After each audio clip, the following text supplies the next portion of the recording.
Hello and welcome to Cycling Weekly's Tech of the Month, and it's June and we've just had the Giro pass, and what an exciting race that was. And we've got a number of exciting things coming up on our website in the next month, which will be from Cervelo, BMC, and we've got a few more trips and launches planned, which we can't reveal now, but look to be quite exciting. Yeah, some exciting stuff in the pipeline. But in the meantime, I've got the Wahoo Elemnt Bolt, which I've been trying out. So the most exciting thing for some people who love aero stuff is the fact that the Wahoo Elemnt Bolt is the first, or claims to be the first, aero bike computer, right? And this is to do with the way it mounts on your bike, and they say that it's 1.5 watts faster than a Garmin 520. So what does that equate to in time? Not a lot. I mean, you can extrapolate these things and you can guesstimate and you can say, well, 1 watt can approximately be 0.1 kilometers per hour per kilometer. So, you know, over 10 kilometers, it's not much. You can do the maths, but it could, you know, for people who are doing, you know, time trials and things like that, or racing, then it could be significant. But the main thing you want to know about this computer is it better than a Garmin 520? I mean, that is the main thing. Garmin have ruled the roost with bike computers for a long time now. In terms of price, first and foremost, yes. Right, the Garmin 520 retail price about £280. This just £200, so you've already got a significant win there. But it isn't a basic unit. Wahoo have done something pretty clever with it, with the aero design, obviously. But they've gone away from touchscreens and, you know, just gone for a 2D flat screen, really simple, but you still get mapping. Yes, it doesn't have a colour screen like a Garmin, so, but it has got navigation on it and mapping, and it has also got Strava Live segments, which is quite important for a lot of people now. And the screen, when you've got your numerical data fields on there, such as your speed and your heart rate, they're all customizable, but the screen is very easy to read. Those numbers are really, you know, really visible on the sort of two-tone black and white screen. The maps and the navigation is not as easy to see and interpret on this particular screen. Is it to a turn by turn? Like it can do that, yeah. But it's not quite as easy to read. It seems to be a very simple and easy to use computer. So you pair it with your smartphone to customize the screens. And I like that it doesn't have a touch screen, because as we've seen with some of the more recent Garmins, the touch screens have been a nightmare. Well, the 820 is a point in case, and it hasn't scored well with us. It rains and it's like, thinks you're touching the screen loads. Yeah. So yeah, in summary, the navigation works, but it isn't as easy to interpret as the Garmin, and the LEDs seem pretty pointless.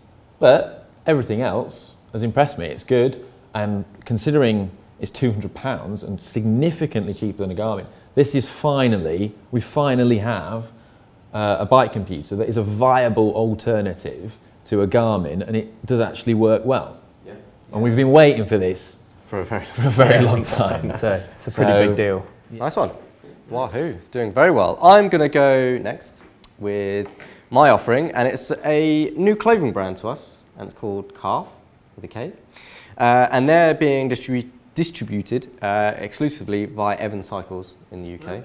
Okay. So we've had the first batch of kit land, and basically they currently only provide you with shorts and jerseys in 3 different ranges, gloves and socks as well. And that is within, so this is a Flux here, which is kind of their sort of race fit, you know, high-end style clothing. You've also got the Terra, which is sort of loose fitting, more casual riding. If you were going to go off-road like Paul Norman, then, you know, you'll go in that direction. And then they've got the Club, and the Club range, as far as I can tell, is all-day comfort. You know, it's the guys that are going to relax fit, long hours in the saddle, and the quality of the garment is just really good.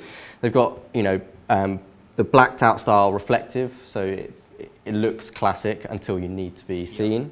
Pockets are nice size and don't sag. Again, sort of laser cut it in. So the jersey comes out at $64.99. Which is a lot less compared to, you know, more established brands. Absolutely. Exactly. And I've been really happy wearing this. You know, we've tested Castelli, we've tested Rafa, the high-end people, ASOS included. And I would say this is up there. Yeah, you know? so it's really undercutting that price, actually. Really undercutting the price. So if you wanted to go for a performance fit at a low price, the Kalf and this jersey is doing a good job. There's only 2 colorways at the moment, as far as I can tell, and they also do a jersey that is sort of weather resistant, a bit of rain resistance in there, and it's a bit heavier, which is quite nice. Now, I've brought something I think very exciting. There was me. There you go. The HipLok Homie. Look at the size of this beast. So this is the ultimate in home bike protection, right? So It's actually called Homie. yeah, the HipLok Homie, that's its actual name. Nice, I like yeah, that. so I'm going to preface this with some stats drawn from Cycling UK website about bike theft. So in 2016, 297,000 bikes were stolen in the UK. Wow. Yeah, that's a lot. Imagine if that's your pride and joy. I've had bikes stolen in the past from secure areas.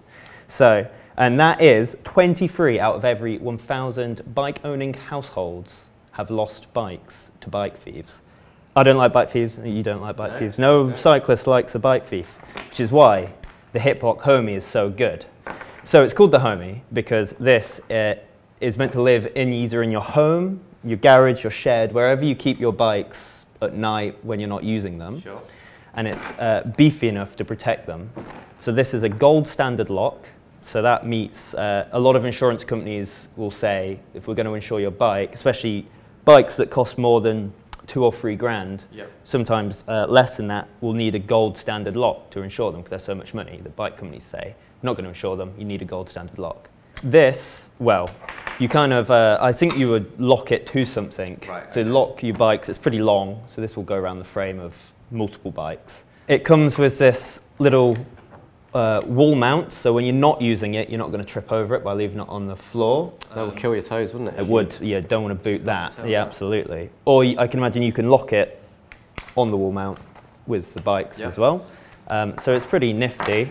It looks real good. And like I said, as someone who suffered a bike theft from a secure location in a proper bike shed, this is the type of thing that I think a lot of cyclists would quite like to own to keep their pride and joy protected. Sure, sure. How much is this coming out at? So this is £109, which I actually think is... Well, if your bike costs 2.5 grand, you know, you can't really put a price on safety in that respect. But if you're going to, you know, secure your bike, you want something that's going to work. You do. So if you were going to secure the Pinarello F10, which is our bike of the month. Interestingly enough, you've brought that in quite nicely. But yes, the bike of the month is the Pinarello F10, as you can see behind us, and what a beaut it is. And thankfully, it is in my size as well. So I get. Nice of you to have cleaned it as well. Yeah, you know, it's looking pretty clean. Yes, the Pinarello F10, obviously ridden by the guys at Team Sky.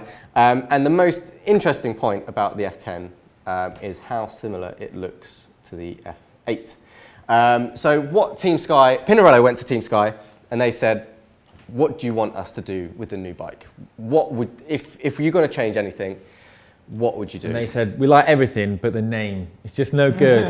8 is rubbish, should be 10. And interestingly enough, of course, you get the riders to say, oh, we want it lighter, we want it stiffer, we want it this, more aero, etc., etc.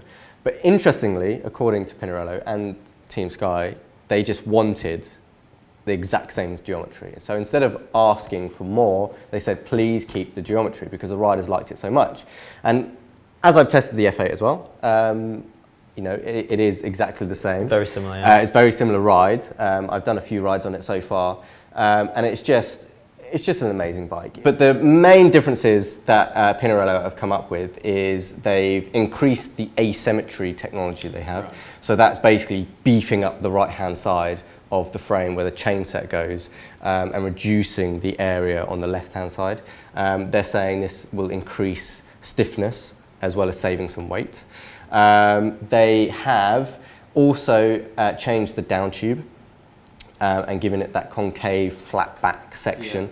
And this is supposed to save a localized drag reduction of around 12 to 15%, which is, you know, fairly significant, I guess. And they've also reworked the fork and mainly the lower end, adding the two fins at the bottom.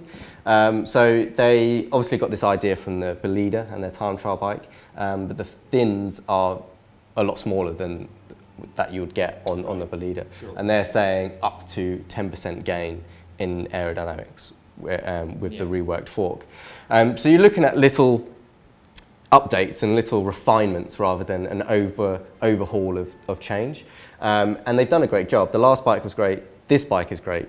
And you know, you get glancing looks from everyone. I mean, it is absolutely stunning, right, isn't it? By no means cheap, but if you're going to buy a special bike, why won't you buy a bike that just does everything you need it to? Absolutely. There we go. Beautiful.